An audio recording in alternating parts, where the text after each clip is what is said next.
So not a particularly nice sighting to see. Interesting, yes. Bit of excitement, yes. But unpleasant with the ending. And when watched without any context, it seems fairly unnecessary as well. So what we're going to do is kind of break it down, give a bit more context, and understand why and how the situation came about. Let me start by adding some context to the situation. The lionesses and youngsters in the video are the Topi pride, sometimes known as a Rhino Ridge pride. They are a pride that earlier in 2018 lost one of their dominant males to complications of old age, and the second male that was with them then left the area due to the pressure put on by younger, stronger coalition. The two males in the video are two of that younger, stronger coalition, the Bilashaka males. There are 6 males in total, and they are currently taking over the pride, the Topi pride that is seen in the video. So as these Bilashaka males came into contact with the Topi pride, obviously there was no resistance as the males had gone.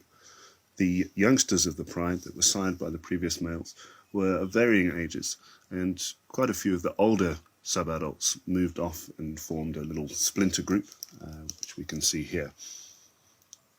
Some of the remaining subadults were females, which the males seemed to accept as potential breeding stock, and 2 of the very much younger males that were part of the pride stayed around where their mother was.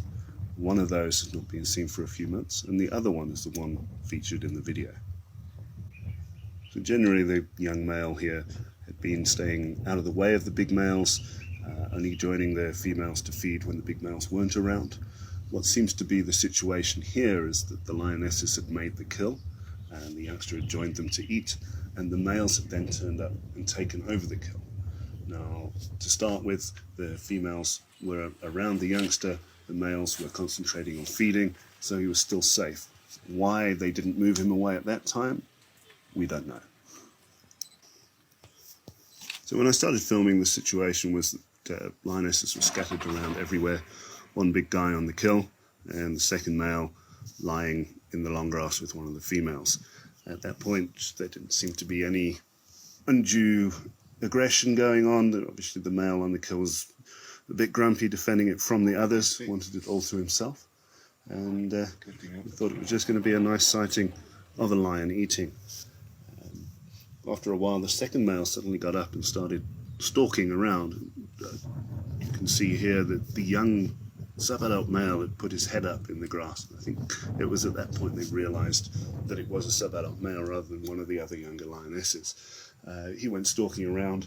You see the female, the mother, getting up, trying to distract the second male's attention, which left the younger male on his own, kind of unattended. And as the male moved around the tree, the younger male obviously moved a little bit too close to the male who was feeding, and then we saw what we saw. So now the young male is basically double trouble. Too close to the male that's feeding, who wants to defend the carcass, but also not being the son of either of the males that are there, and they will want to take him out in order to bring his mother back into estrus so they can produce their own cubs. So the opportunity suddenly presented itself for the male that's on the carcass, and he goes in for the attack, as we see.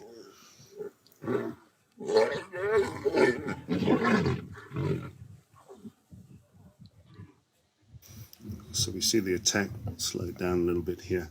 It's a bite, shake and a drag, and then release as the other lions come in. It's fairly quick, but very, very efficient. Typically, when lions are going after rivals, they do go for the spine, for the back like that. It is a weak spot, and with a younger male like this, it's a lot weaker than it would have been with an adult male. And what's either happened, looking at the aftermath, is that either one of the teeth has gone straight through the spinal cord and severed it, or that drag and shake has snapped the spine.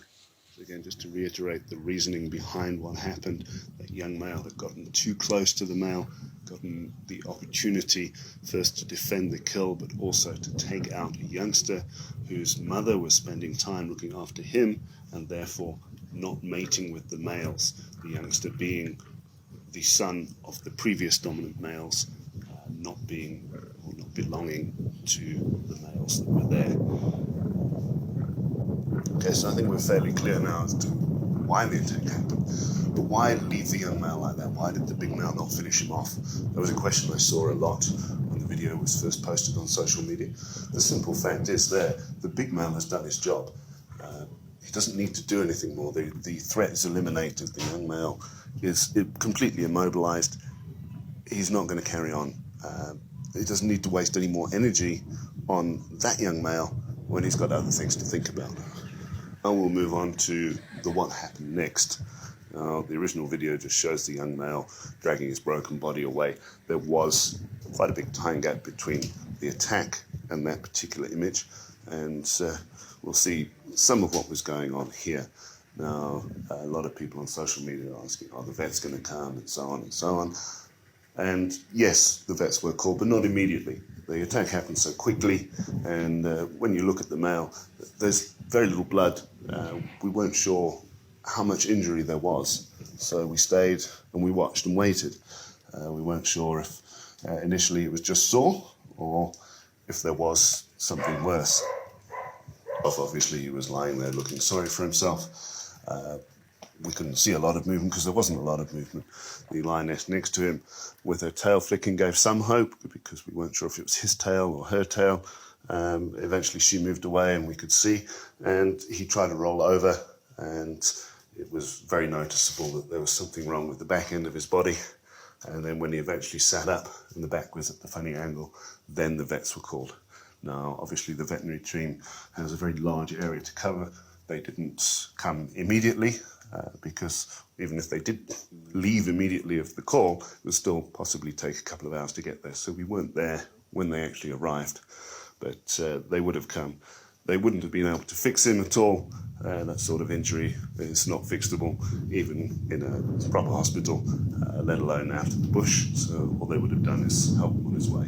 So by the evening, the male was gone, and the pride carried on.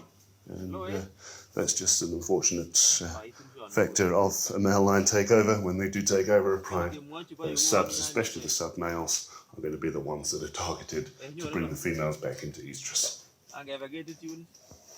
So hopefully this has brought a little bit more light to the situation, giving you guys that are watching a little bit more understanding as to what and why happened there. Hopefully I didn't waffle on too much for you.